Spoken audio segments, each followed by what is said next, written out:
Friday, I had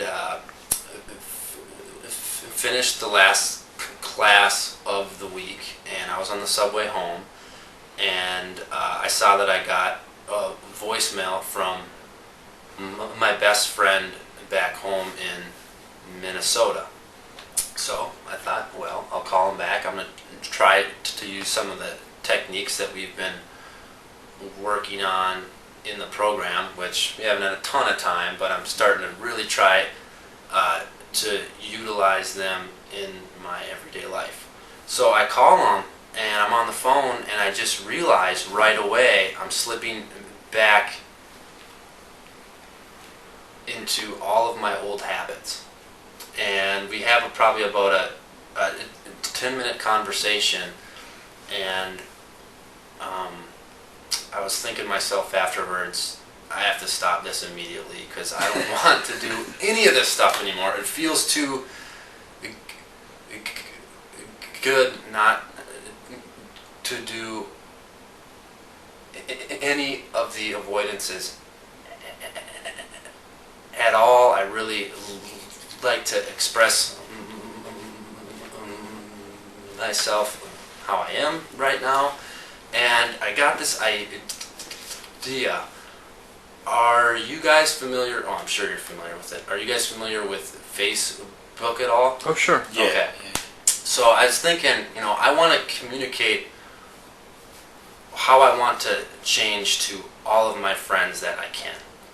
I'm like, how could I do this? I'm like, well, Facebook, because the vast majority of the friends that I have, I'm friends with on Facebook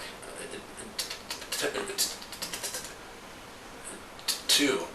So I get home and I start to write up this huge long thing, and it explains why I stutter, which I didn't really even understand before I got here. And it talks about all of the avoidance behaviors that I used to use in the past and how I don't want to use those anymore, and how I told them the story about the construction workers. Awesome.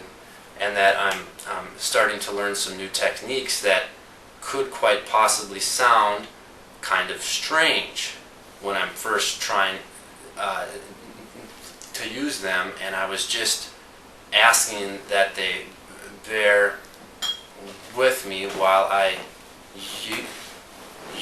use these techniques when I get home. And it took me a long time to write it because I wanted to make sure that I was communicating correctly what stuttering was and how my experiences have affected me while I've been here. And I sent it Friday night, and I tell you what, like, people have been calling me, sending me Facebook messages and texting me. Just the feedback has been so positive. I couldn't even have ever imagined it. And I'm talking, I told you I played football, like these big, huge, tough football guys have been calling me and telling me that they thought it was so cool that I wrote that. That's probably one of them right now texting me. But, it's been happening on Saturday and today, and it's just been incredible.